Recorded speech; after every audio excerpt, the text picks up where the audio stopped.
Forex ആഗയുടെ പുതിയ വീഡിയോയിലേക്ക് സ്വാഗതം. ട്രേഡിംഗ് പ്ലാൻ സീരീസിലെ മൂന്നാമത്തെ വീഡിയോ ആണ് ആക്ച്വലി ചെയ്യേണ്ടത്. പക്ഷേ അത് ചെയ്യുന്നതിന് മുമ്പേ അതിൽ പറയുന്ന കുറേ കാര്യങ്ങൾ, അതായത് ബോണ്ട് എന്നാൽ എന്ത്, ഈൽഡ്, അങ്ങനെയുള്ള കാര്യങ്ങളൊക്കെ വിശദീകരിച്ച് തന്നതിന് ശേഷം മാത്രം ആ ലെസൺ പറഞ്ഞാൽ നിങ്ങൾക്ക് കൂടുതൽ മനസ്സിലാവുകയുള്ളൂ. അതുകൊണ്ട് സീരീസിലെ മൂന്നാമത്തെ ലെസൺ ചെയ്യുന്നതിന് മുമ്പേ അതിൽ പറയുന്ന കാര്യങ്ങളെക്കുറിച്ചിട്ടൊരു വിശദീകരിക്കാൻ വേണ്ടിയിട്ടുള്ളതാണ് വീഡിയോ. ഇനിയും 1-2 വീഡിയോകൾ കൂടി ചെയ്യേണ്ടി വരും. അത് കഴിഞ്ഞിട്ട് മാത്രമേ ആ മൂന്നാമത്തെ വീഡിയോ ചെയ്ത് കഴിഞ്ഞാൽ നിങ്ങൾക്ക് കാര്യങ്ങൾ എളുപ്പത്തിൽ മനസ്സിലാക്കാൻ വേണ്ടി സാധിക്കുകയുള്ളൂ. ഓക്കെ, അപ്പോൾ നിങ്ങൾ കേട്ടിട്ടുണ്ടാവും ചിലപ്പം ബോണ്ട്, ഈൽഡ് എന്നൊക്കെ പറയുന്നത് കേട്ടിട്ടുണ്ടാവും. അപ്പം എന്താണ് ആക്ച്വലി ബോണ്ട്, എന്താണ് ഈൽഡ്, അത് ഫോറക്സ് ആയിട്ടും നമുക്ക് എങ്ങനെയാണ് ലിങ്ക് കിട്ടുന്നത്, അതൊക്കെയാണ് ഈ വീഡിയോയിൽ പറയുന്നത്. പക്ഷെ ബോണ്ടും ഈൽഡും ഒക്കെ അനലൈസ് ചെയ്യുന്നത് ഫോറക്സിന് മാക്രോ ബയസ് മനസ്സിലാക്കാനുള്ള ഒരു ശക്തമായ ഒരു ഉപകരണം മാത്രമാണ്. അല്ലാണ്ട് ഇതൊരു ഡയറക്റ്റ് ബൈ സിഗ്നലോ സെൽ സിഗ്നലോ അല്ല. മാക്രോ എക്കണോമിക് അനാലിസിസ് എന്നെല്ലാം നിങ്ങൾ ICT ഇത് കേട്ടിട്ടുണ്ടാവും. അപ്പോൾ എന്താണ് മാക്രോ അനാലിസിസ് എന്ന് പറഞ്ഞു കഴിഞ്ഞാൽ, നമ്മൾ ഒരു കാർഡ് നോക്കുമ്പം അതിൽ ഒരു മരം നോക്കാതെ ഒരു ഡ്രോണ് അതിൻ്റെ മുകളിലേക്ക് പറത്തിയിട്ട് ആ കാർഡിൻ്റെ മൊത്തം വ്യൂ കാണുന്നൊരു രംഗം ആലോചിച്ച് നോക്കുക. അതുപോലെ ഫിനാൻഷ്യൽ മാർക്കറ്റിനെ നമ്മൾ ട്രേഡ് ചെയ്യുന്നതിന് മുമ്പ് ഏറ്റവും ബേർഡ് ഐ വ്യൂവിൽ നമുക്ക് നോക്കാൻ വേണ്ടിയിട്ട് ഉപയോഗിക്കുന്ന ടൂളാണ് മാക്രോ എക്കണോമിക് അനാലിസിസ്.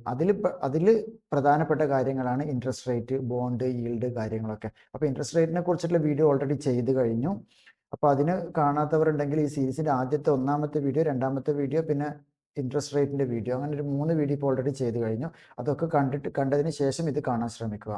നമ്മൾ ഈ വീഡിയോയിൽ പ്രധാനമായിട്ട് പറയാൻ ഉദ്ദേശിക്കുന്നത് ബോണ്ട് ഈൽഡ് അടിസ്ഥാനങ്ങൾ, ഇൻവേഴ്സ് റിലേഷൻഷിപ്പ്, പിന്നെ US 10-year ഈൽഡും DXYയും തമ്മിലുള്ള കോറിലേഷൻ, കറൻസി പെയറിനത് എങ്ങനെ ഇമ്പാക്റ്റ് ചെയ്യുന്നത്, പിന്നെ ഗോൾഡ് ഈൽഡിൻ്റെ ടിക്കേഴ്സ്.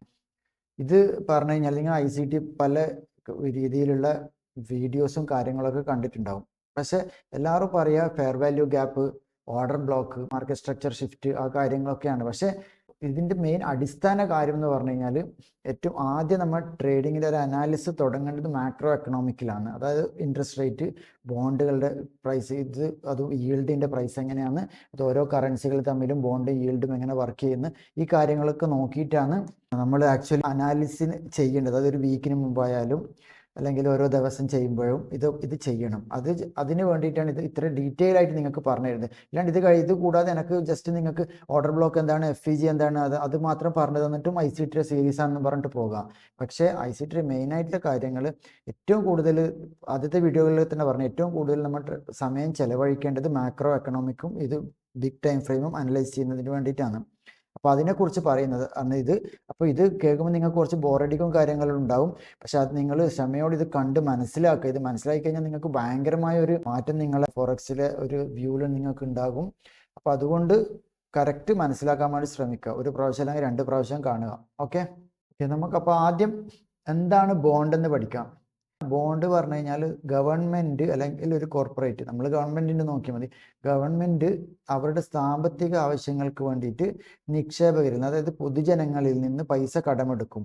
കടം കൊടുക്കുന്നതിനെയാണ് ബോണ്ട് എന്ന് പറയാം. അതൊരു IOU രേഖയാണ് ബോണ്ട്. IOU എന്ന് വെച്ചാൽ ഞാൻ നിന്നിൽ നിന്ന് കടം വാങ്ങിയിരിക്കുന്നു എന്നുള്ളൊരു രേഖ. അതാണ് ആക്ച്വലി ബോണ്ട് എന്ന് പറഞ്ഞു കഴിഞ്ഞാൽ. അപ്പോൾ ഈ ഗവൺമെൻറ്റുകൾക്ക് അതൊക്കെയോ പൈസക്ക് ആവശ്യം വരും. അവർക്ക് റെയിൽവേ വികസിപ്പിക്കണം, ഇൻഫ്രാസ്ട്രക്ചർ പ്രൊജക്റ്റ് ചെയ്യണം, പാലം പണിയണം, റോഡ് പണിയണം, ഗവൺമെൻറ് ശമ്പളം കൊടുക്കണം, അങ്ങനെയുള്ള ഒരുപാട് ആവശ്യങ്ങളുണ്ട്. അപ്പോൾ ആ ആവശ്യങ്ങൾക്കൊന്നും ടാക്സും ഇതും വരുമാനം മാത്രം മതിയാകില്ല. അതിന് വേണ്ടിയിട്ടാണ് ജനങ്ങളുടെ അടുത്തുനിന്നും കമ്പനികളുടെ അടുത്തുനിന്നും ഒക്കെ ഈ നിക്ഷേപം സ്വീകരിക്കുന്നത്. ഈ കൊടുത്തതിനെ കൊണ്ട് എനക്കെന്താന്ന് ഗുണം നമുക്ക് ചിന്തിക്കാം. നമുക്ക് ഇപ്പോൾ എന്താണ്, ഈ ഗവൺമെൻറ് പൈസ കടം കൊടുത്ത് നമുക്ക് എന്ത് കിട്ടും? അതിൻ്റെ മറുപടിയാണ് ഈൽഡ്. നമ്മൾ ഗവൺമെൻറ്റിൽ നിന്ന് ഒരു ബോണ്ട് വാങ്ങിക്കുമ്പം ആ ബോണ്ടിന് ഇത്ര വർഷത്തെ കാലാവധി ഉണ്ടാകും. ആ കാലാവധി വരെ നമുക്ക് അവർ ഇൻട്രസ്റ്റ് തരും. അതാണ് ഈൽഡ്. ഒരു ബോണ്ടിന് 10 വർഷത്തേക്ക്, 2 വർഷത്തേക്ക്, 5 വർഷത്തേക്ക് എന്നുള്ള കാലാവധികൾ ഉണ്ടാവും. അപ്പോൾ ആ ഒരു കാലാവധി തീർന്നു കഴിഞ്ഞാൽ നമുക്ക് ഫേസ് വാല്യൂ, അതായത് എത്രയാണ് പൈസക്ക് ബോണ്ട് വാങ്ങിച്ചത് ആ പൈസയും നമുക്ക് കിട്ടും, പ്ലസ് ഓരോ വർഷവും നമുക്ക് ഇൻട്രസ്റ്റും കിട്ടും. അതുകൊണ്ട് ജനങ്ങൾ ഏറ്റവും സേഫായിട്ട് ഇടുന്ന ഒരു മേഖലയാണ് ബോണ്ടുകളിൽ പണം നിക്ഷേപിക്കുക എന്ന് പറഞ്ഞു കഴിഞ്ഞാൽ. ബോണ്ടിൻ്റെ ഫേസ് വാല്യൂ എന്ന് പറഞ്ഞു കഴിഞ്ഞാൽ നമ്മൾ പ്രിൻസിപ്പൽ എമൗണ്ട് നമ്മൾ എത്രയാണോ എമൗണ്ട് കൊടുത്തത് ആ എമൗണ്ട് നമുക്ക് തിരികെ കിട്ടും. പിന്നെ കൂപ്പൺ റേറ്റ് എന്ന് പറഞ്ഞാൽ ബോണ്ടിൽ നിശ്ചയിച്ചിരിക്കുന്ന ഒരു വാർഷിക പലിശ ഉണ്ടാവും, അത് നമുക്ക് എല്ലാ വർഷവും കിട്ടും. അപ്പോൾ മെച്യൂരിറ്റി ഡേറ്റ് പറഞ്ഞു കഴിഞ്ഞാൽ ബോണ്ട് കാലാവധി അപ്പോൾ അവസാനിക്കുന്ന ദിവസം, ആ ദിവസം നമുക്ക് ഫേസ് വാല്യൂവും ലാഭവും കിട്ടില്ല, പക്ഷേ പലിശ നമുക്ക് എല്ലാ വർഷവും കിട്ടും. ഈ ബോണ്ടിൻ്റെ പ്രൈസുകൾ മാറിക്കൊണ്ടിരിക്കും. ഈ ബോണ്ടിൻ്റെ പ്രൈസുകൾ മാറിക്കൊണ്ടിരിക്കുമ്പോൾ അത് ഈൽഡിൻ്റെ പ്രൈസും അത് മാറും.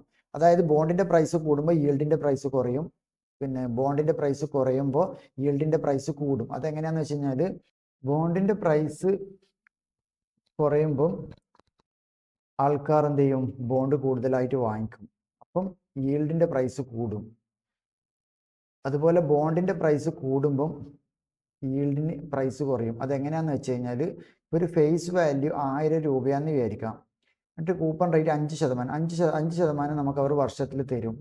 50 രൂപ 5% എന്ന് പറഞ്ഞാൽ ഒരു 1000 രൂപേൻ്റെ 5% എന്ന് പറഞ്ഞാൽ 50 രൂപ നമുക്ക് വർഷത്തിൽ കിട്ടും.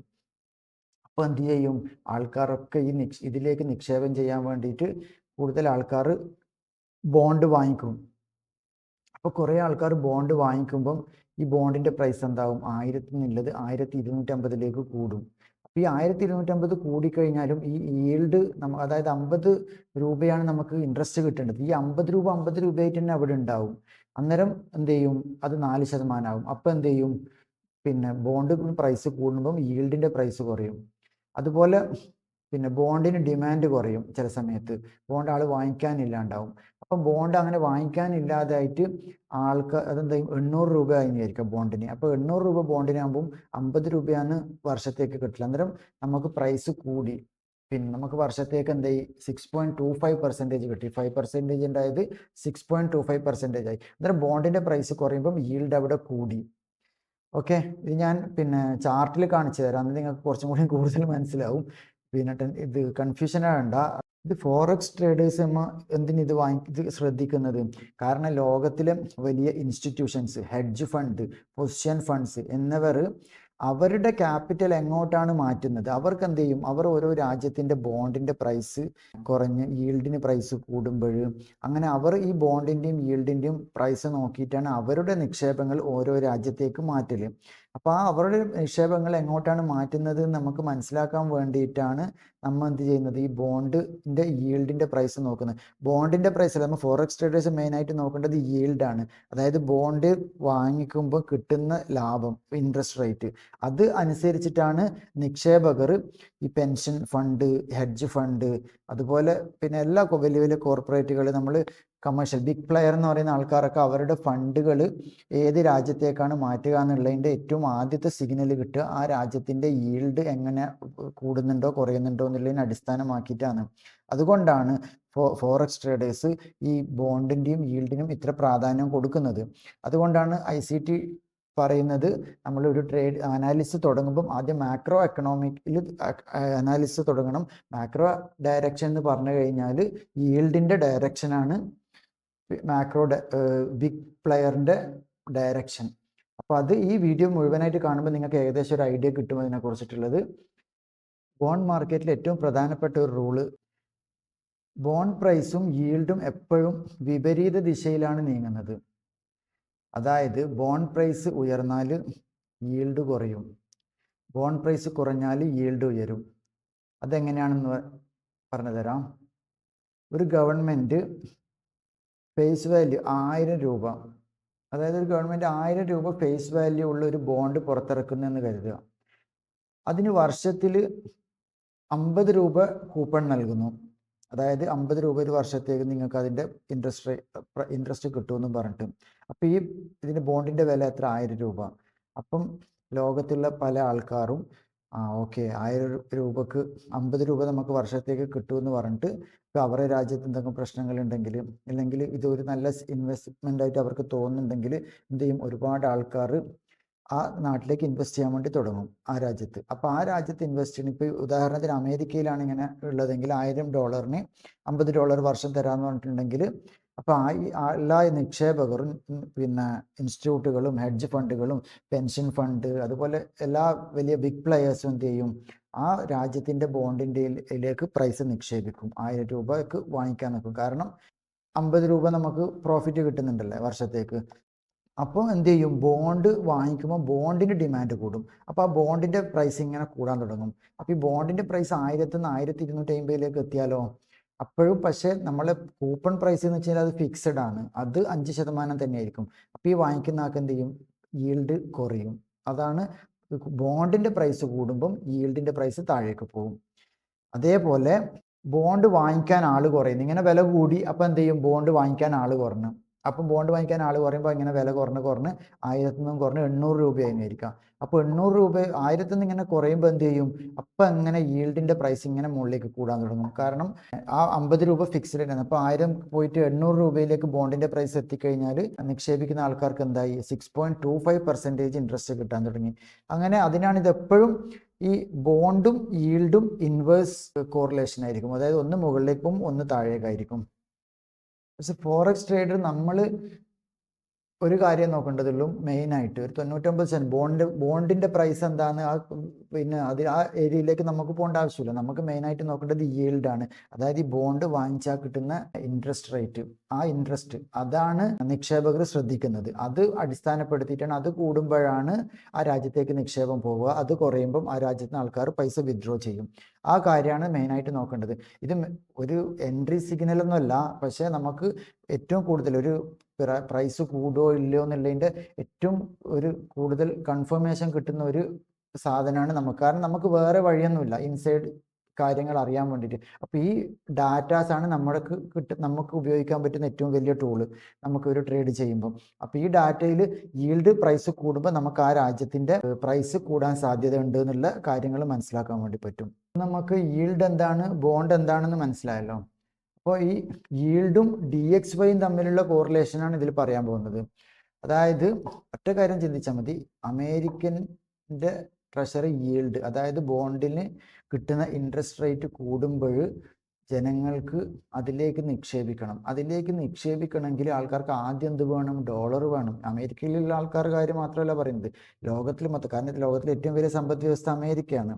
അപ്പോൾ വലിയ വലിയ ഇൻസ്റ്റിറ്റ്യൂഷനും ഇൻവെസ്റ്റേഴ്സും ഹെഡ്ജ് ഫണ്ടും പെൻഷൻ ഫണ്ട് എല്ലാ ആൾക്കാരും എന്ത് ചെയ്യും, ഈ US ട്രഷറിയാണ് ഏറ്റവും കൂടുതൽ സേഫ് ആയിട്ടുള്ള ഒരു ഇൻവെസ്റ്റ്മെൻ്റ് ആയിട്ട് കണക്കാക്കുന്നത്. അപ്പോൾ ആ ഇൻവെസ്റ്റ്മെൻറ്റിലേക്ക് പൈസ അത് കുറച്ച് കൂടുമ്പോൾ തന്നെ ആൾക്കാർ അതിലേക്ക് ഇൻവെസ്റ്റ് ചെയ്യാൻ തുടങ്ങും. അപ്പോൾ അവർക്ക് ഡോളർ വേണം. ഡോളർ വാങ്ങിക്കണമെങ്കിൽ ഡോളറിന് ഡിമാൻഡ് കൂടും. അപ്പോൾ അതിന് DXY അത് മുകളിലേക്ക് പോകും. അപ്പോൾ ഈൽഡും DXYയും എപ്പോഴും ഒരേ രീതിയിലായിരിക്കും. എപ്പോഴും എന്ന് പറഞ്ഞാൽ 100% എപ്പോഴും അല്ല, ഓൾമോസ്റ്റ് സമയം പിന്നെ ഈൽഡ് മുകളിലേക്ക് പോകുമ്പോൾ DXY ആയിരിക്കും മുകളിലേക്ക് പോകും.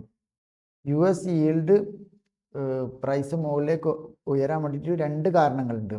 ഒന്ന് വെച്ച് കഴിഞ്ഞാൽ US എക്കണോമി ശക്തമായി വളരുന്നു, GDP ശക്തമാണ്, എംപ്ലോയ്മെൻ്റ് എല്ലാം ശക്തമാണ്, ഇൻട്രസ്റ്റ് റേറ്റ് ഉയർന്ന നിലയിൽ തുടരുന്നു. ഇത്തരം സാഹചര്യത്തിൽ എന്ത് ചെയ്യും, USDയും 10 ഇയറും ബോണ്ട് ഈൽഡും DXYയും മുകളിലേക്ക് ഒരേ സമയം പോകും. അത് സംഭവിക്കാനുള്ള സാധ്യത കൂടുതലാണ്. അതാണ് നമുക്കും വേണ്ടത്. അപ്പോൾ നമ്മൾ എന്ത് ചെയ്യും, പിന്നെ ഡോളറിനെ അനുസരിച്ചിട്ട് നമുക്ക് ട്രേഡ് ചെയ്യാം, ഡോളർ സ്ട്രോങ് ആകുന്ന രീതിയിൽ. പക്ഷെ ചില സമയത്ത് ഈൽഡ് ഉയരുന്നത് എക്കണോമി ശക്തമായത് കൊണ്ടല്ല, ഇൻഫ്ലേഷൻ വളരെ ഉയർന്നാലും അതുപോലത്തെ വേറെ രീതിയിലുള്ള എന്തെങ്കിലും സംഭവങ്ങൾ അവിടുത്തെ, അതായത് പണപ്പെരുപ്പം എന്ന് പറയില്ല, അതൊക്കെ കൂടിക്കഴിഞ്ഞാലും ഈൽഡ് കൂടുക. അപ്പോൾ ആ സമയത്ത് ഡോളർ ശക്തമാകണം എന്നില്ല. അപ്പോൾ അതും കൂടി കാരണം കൂടി മനസ്സിലാക്കിയിട്ട് വേണം നമ്മൾ ആ ഒരു തീരുമാനത്തിലെത്താൻ. അല്ലാണ്ട് ഒറ്റയടിക്ക് ഇത് മാത്രം നോക്കിയിട്ട് ആ തീരുമാനത്തിലെത്താൻ വേണ്ടി പാടില്ല. പിന്നെ ഈൽഡ് കൂടുന്നെന്ന് പറഞ്ഞാൽ ഉടനെ തന്നെ പോയിട്ട് യൂറോ USD സെല്ല് ചെയ്യാൻ നിൽക്കാൻ വേണ്ടി പറ്റൂല. പിന്നെ USD JPY വാങ്ങിക്കുക, അങ്ങനെ USD ഇതാവുമെന്ന് വിചാരിച്ചിട്ട് ഇതിൻ്റെ കാരണം കൂടി അറിയാൻ വേണ്ടി ശ്രമിക്കുക. ഓക്കെ, ഒറ്റ കാര്യം മൈൻഡിൽ ഏറ്റവും വേണ്ട കാര്യം എന്ന് വെച്ച് കഴിഞ്ഞാൽ US ട്രഷറി ഈൽഡ് കൂടുമ്പം ആൾക്കാർക്ക് ഡോളർ ആവശ്യമാണ്, ഡോളറിലേക്ക് ഇൻവെസ്റ്റ് ചെയ്യാൻ വേണ്ടിയിട്ട്. അതെപ്പോഴും ഉണ്ടാകുന്ന സംഭവമാണ്. അപ്പോൾ അത് മനസ്സിലാക്കിക്കൊണ്ട് ആ ഈൽഡിൻ്റെ പ്രൈസ് കൂടാൻ വേണ്ടിയിട്ട് കാരണം കൂടി നമ്മൾ മനസ്സിലാക്കണം. ഓരോ ന്യൂസ് ഡാറ്റ റിലീസ് വരുന്നുണ്ടല്ലോ, ഓരോ ന്യൂസിൻ്റെ ഇൻട്രസ്റ്റ് റേറ്റ്, CPI, അൺഎംപ്ലോയ്മെൻറ്റ്, ആ കാര്യങ്ങളൊക്കെ പോസിറ്റീവായിട്ട് തന്നെയാണ് ഉള്ളത് എന്നുള്ളതും കൂടി ഒന്ന് ശ്രദ്ധിക്കണം. DXY effect on forex currency pair, അതായത് DXY എഫക്റ്റ് ചെയ്യുമ്പോൾ കറൻസി പെയറിനെ എങ്ങനെ എഫക്റ്റ് ചെയ്യുന്നത് അത് എല്ലാവർക്കും അറിയായിരിക്കും. കാരണം euro USD, GBP USD, AUD USD, New Zealand USD എന്ന് പറഞ്ഞു കഴിഞ്ഞാൽ USD കോട്ട് കറൻസിയാണ്, ബേസ് വേറെ കറൻസികളാണ്. അപ്പോൾ USD കോട്ടായിട്ടുള്ളതൊക്കെ താഴേക്കാണ് പോകുക. അപ്പോൾ USD സ്ട്രോങ് ആകുമ്പോൾ യൂറോ USD താഴേക്കാണ് പോകുക, USD JPY മുകളിലേക്ക്, USD CAD മുകളിലേക്ക്, പക്ഷെ OC USD താഴേക്കായിരിക്കും. അത് അതിൻ്റെ ഒരു ബേസിക്കാണ്, ജസ്റ്റ് പറയുന്നേ ഉള്ളൂ. അപ്പോൾ പറഞ്ഞ് ഈൽഡ് അനാലിസിസ് മാത്രം ഉപയോഗിച്ച് നമ്മൾ ട്രേഡിലേക്ക് എൻ്റർ ചെയ്യാൻ വേണ്ടി പാടില്ല. പിന്നെ economic calendar, central bank policy, CPI, NFP, FOMC, market structure, liquidity, technical confirmation, ഇതൊക്കെ നോക്കിയിട്ട് വേണം നമ്മളൊരു ട്രേഡിലേക്ക് എത്താൻ. അത് ഇതൊരു ലൈനായിട്ട് പോകുന്നുണ്ട്. ഇപ്പോൾ ഇതിൻ്റെ PDF വേണ്ട ആൾക്കാർ ഈ ഞാനിപ്പോൾ സ്ക്രീനിൽ കാണിക്കുന്ന PDF നമ്മുടെ ടെലിഗ്രാം ഗ്രൂപ്പിൽ ഞാൻ പോസ്റ്റ് ചെയ്യുന്നതാണ്. അപ്പം ടെലിഗ്രാം ഗ്രൂപ്പിൻ്റെ ലിങ്ക് ഞാൻ ഡിസ്ക്രിപ്ഷനിൽ ഇടുന്നുണ്ട്. അപ്പോൾ ആ ഗ്രൂപ്പിൽ ജോയിൻ ചെയ്ത് കഴിഞ്ഞാൽ നിങ്ങൾക്ക് ഈ PDF കിട്ടും കേട്ടോ. ഓക്കെ. അതുകൂടാതെ നമ്മളെ ടെലിഗ്രാമിൽ ഓരോ വീഡിയോ ചെയ്യുന്നതിനനുസരിച്ച് ഈ വീഡിയോൻ്റെ പോഡ്കാസ്റ്റ് ഞാൻ ഇടലുണ്ട്. പിന്നെ അതുപോലെ ക്വിസ്, ഇതിനനുസരിച്ചുള്ള ചോദ്യങ്ങൾ പിന്നെ ക്വിസ്സായിട്ട് അതിലിടലുണ്ട്. അതിലെല്ലാവരും പാർട്ടിസിപ്പേറ്റും ചെയ്യാറുണ്ട്. അപ്പം നിങ്ങൾക്ക് അപ്പോൾ അങ്ങനെയൊക്കെ ചെയ്യുമ്പോൾ നിങ്ങൾ ഇതുമായിട്ട് കൂടുതൽ കണക്റ്റ് ആവും. ഈ കോംപ്ലക്സ് ആയ ഒരു ടോപ്പിക്ക് നിങ്ങൾക്ക് ഈസി ആയിട്ട് മനസ്സിലാക്കാൻ വേണ്ടി പറ്റും. അതിനു വേണ്ടിയിട്ടാണ് ഞാൻ ഈ കാര്യങ്ങളൊക്കെ ചെയ്യുന്നത്. അപ്പോൾ നിങ്ങൾ ടെലിഗ്രാം ഗ്രൂപ്പിൽ ജോയിൻ ആവാൻ വേണ്ടി ശ്രമിക്കുക. ഓക്കെ. അടുത്തത് പിന്നെ ട്രേഡിംഗ് വ്യൂവിൽ നമുക്ക് ഈ ബോണ്ട് ഈൽഡ് ട്രേഡിംഗ് വ്യൂവിൽ എങ്ങനെ കാണുക എന്നുള്ളതിനെ കുറിച്ചിട്ടാണ് അടുത്ത് ഞാൻ പറയാൻ പോകുന്നത്. അപ്പോൾ പിന്നെ ട്രേഡിംഗ് വ്യൂവിൽ നമ്മൾ സിമ്പിൾ എല്ലാ സിമ്പിളും ഞാനിവിടെ കറക്റ്റ് കൊടുത്തിട്ടുണ്ട്. യുണൈറ്റഡ് സ്റ്റേറ്റ്സിൻ്റെത് നമ്മൾ 10 ഇയർ ബോണ്ട് ഈൽഡ് നോക്കുന്നുണ്ടെങ്കിൽ US 10Y എന്നാണ് കൊടുക്കുക. അങ്ങനെ എല്ലാ രാജ്യത്തിൻ്റെയും ഇവിടെ കൊടുത്തിട്ടുണ്ട്. പിന്നെ സ്വിറ്റ്സർലൻഡ് മെയിനായിട്ടൊരു 8 രാജ്യത്തിൻ്റെ US, Europe, pound, Australia, New Zealand, Canada, Japan, Switzerland, ഇതിൻ്റെയൊക്കെ ആണ് ഇത് ഈൽഡ് എങ്ങനെ കാണുക എന്നുള്ളതാണ് കൊടുത്തിട്ടുള്ളത്. അപ്പോൾ ഈ ജർമ്മനിൻ്റെത് DE എന്നാണ് കൊടുക്കുക. അതായത് യൂറോപ്പിൻ്റെ മൊത്തം പിന്നെ ഒരുപാട് രാജ്യങ്ങളുണ്ടല്ലോ. അപ്പം മെയിനായിട്ട് ജർമ്മൻ്റെ മാത്രമാണ് മെയിനായിട്ട് നോക്കുന്നത്. അപ്പോൾ അത് DE 10Y എന്നാണ്. അത് ഞാൻ പിന്നെ ചാർട്ടിൽ കാണിച്ചു തരാം എങ്ങനെയാണ് ഇത് സെർച്ച് ചെയ്യുന്നത് എന്നുള്ളത്. അപ്പം പിന്നെ ഒന്നുകൂടിയും റിമൈൻഡറായിട്ടും വെച്ചിട്ടുണ്ട്. ഞാനിത് ഈൽഡ് എന്ന് വെച്ച് കഴിഞ്ഞാൽ ട്രേഡ് എടുക്കാനുള്ള അൾട്ടിമേറ്റ് അല്ല. നമ്മൾ മാക്രോ പിന്നെ വലിയ രീതിയിൽ ഇത് ഫണ്ടമെൻ്റൽ നോക്കുമ്പോൾ ഉള്ള ഒരു പ്രധാനപ്പെട്ട ഒരു ടൂളാണ്. വാച്ചിങ് ലിസ്റ്റിൽ ഞാൻ ഓൾറെഡി എല്ലാ ഈൽഡിൻ്റെയും ഇവിടെ എഴുതി വെച്ചിട്ടുണ്ട്. US 10Y അതാണ് US-ൻ്റെ 10 ഇയറിൻ്റെ ഈൽഡ് പ്രൈസ്, US 10Y. ഇനി നമുക്ക് US-ൻ്റെ 2 ഇയറിൻ്റെ നോക്കണം എന്ന് വിചാരിക്കാം. അങ്ങനെയാണെങ്കിൽ US-ൻ്റെ US 02Y പൗണ്ടിൻ്റെത്, ജാപ്പനീസ് 10 ഇയർ 2 ഇയർ. ഇപ്പോൾ ഓസ്ട്രേലിയൻ്റെ AU 10Y ആണ്. അപ്പോൾ ഓസ്ട്രേലിയൻ്റെ 2 ഇയർ കിട്ടണമെങ്കിൽ AU 02Y കൊടുക്കുക. അപ്പം പിന്നെ ഓസ്ട്രേലിയൻ്റെ ഈൽഡ് കിട്ടി. ഇത് ഇവിടെ വെച്ചാലും കിട്ടും, പിന്നെ ബോണ്ടിൽ വെച്ച് കഴിഞ്ഞാലും കിട്ടും. അപ്പോൾ ഓളിൽ തന്നെ വെച്ചാൽ മതി. അപ്പോൾ അത് ഈസി ആയിട്ട്. പിന്നെ അതുപോലെ ഇത് ട്രേഡിംഗ് വ്യൂവിൻ്റെ തന്നെ ചാർട്ടാണ് TVC. അപ്പോൾ അതന്നെ സെലക്ട് ചെയ്യാൻ വേണ്ടി ശ്രമിക്കുക. അപ്പോൾ കൺഫ്യൂഷൻ ഉണ്ടാവില്ല. ഓക്കെ. അപ്പം ഇവിടെ AUD 10 ഇയർ വന്ന്, സോറി ഞാൻ ഇവിടുന്ന് ആഡ് ചെയ്യുന്നു. AUD AU 02Y അങ്ങനെ കൊടുത്തു കഴിഞ്ഞാൽ എന്തായി, ഓസ്ട്രേലിയൻ്റെ കിട്ടി. ഇനി നമുക്ക് ന്യൂസിലാൻഡിൻ്റെ നോക്കാം. NZ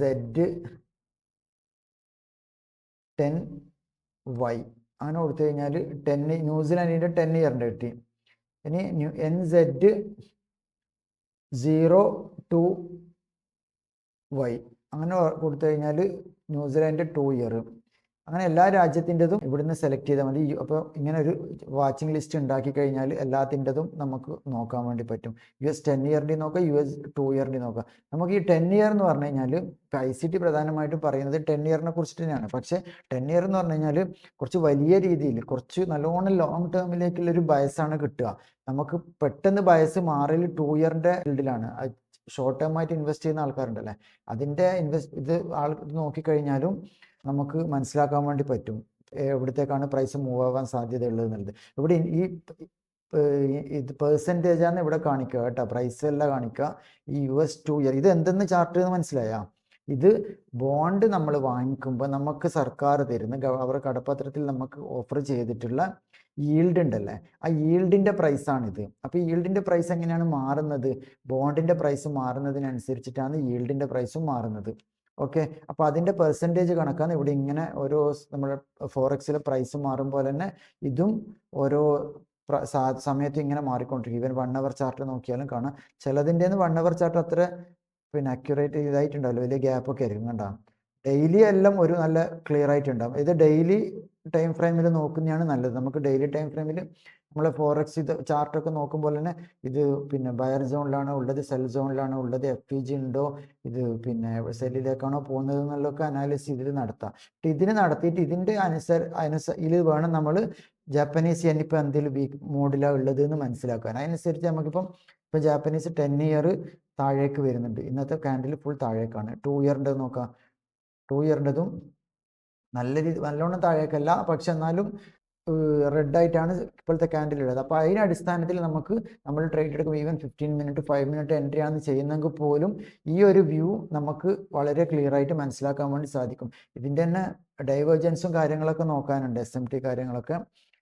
അപ്പോൾ ഇതിലിപ്പം ഇത്രയാണ് പറയുന്നത്. ഇങ്ങനെയാണ് നമ്മൾ ഇതിൻ്റെ ചാർട്ട് നോക്കുക. ഓക്കെ, അപ്പോൾ ഈ ഈൽഡിനെ കുറിച്ചിട്ട് തന്നെ ഒരു വീഡിയോയും കൂടി ഞാൻ ചെയ്യാം. ഇതിപ്പോൾ കുറേ സമയമാവുന്നത് കൊണ്ട് വീഡിയോ ഇവിടെ അവസാനിപ്പിക്കുന്നു. പക്ഷേ നിങ്ങൾ കറക്റ്റ് ഈ വീഡിയോ 1-2 പ്രാവശ്യം കണ്ടിട്ട് കാര്യങ്ങൾ മനസ്സിലാക്കണം. ഇത് ബോറടിക്കുന്നുണ്ടെങ്കിൽ പോലും പിന്നെ നിങ്ങൾക്ക് വെറുതെ ഇങ്ങനെ യൂറോ USD ചാർട്ട് ഇങ്ങനെ 1 അവർ 2 പിന്നെ 4 അവർ നോക്കി ഇങ്ങനെ പറഞ്ഞിട്ട് ഇതാക്കുന്നതിലും നല്ലത് അതെന്തുകൊണ്ടാണ് ഇങ്ങനെ പ്രൈസ് മാറുന്നത്, ഈ പ്രൈസ് മാറാനുള്ള കാരണം, അതിൻ്റെ ബിഹൈൻഡ് ലോജിക്ക് എന്താണ്, അതൊക്കെ മനസ്സിലാക്കുമ്പോൾ നിങ്ങൾക്ക് കൂടുതൽ അതുമായിട്ടൊരു ഇൻറ്റിമസി, അടുപ്പം വരും. നിങ്ങൾക്ക് ചാർട്ട് കാണുന്നത് വെറുതെ ഇങ്ങനെ മുകളിലേക്കും താഴേക്കും പോകുന്ന ഒരു റെഡ് ഗ്രീൻ ക്യാൻഡിലല്ല, അതിലെന്താണ് സംഭവിക്കുന്നതെന്ന് മനസ്സിലാക്കാൻ വേണ്ടി പറ്റും. ഇപ്പം നമ്മൾ ഈ വീഡിയോയിൽ ബോണ്ട് എന്താണെന്ന് പഠിച്ചു, ഈൽഡ് എന്താണെന്ന് പഠിച്ചു, ബോണ്ടിൻ്റെ പ്രൈസ് കൂടുമ്പോൾ ഈൽഡിൻ്റെ പ്രൈസ് കുറയുന്നത് എന്തുകൊണ്ടാണെന്ന് മനസ്സിലായി. അപ്പോൾ ഈൽഡിൻ്റെ പ്രൈസ് കൂടുമ്പോൾ ആ രാജ്യത്തേക്ക് നിക്ഷേപകർ ആൾക്കാർ പൈസ ഇടുന്നത് എന്തുകൊണ്ടാണെന്ന് മനസ്സിലായി. ഇപ്പോൾ DXY US-ന്റെ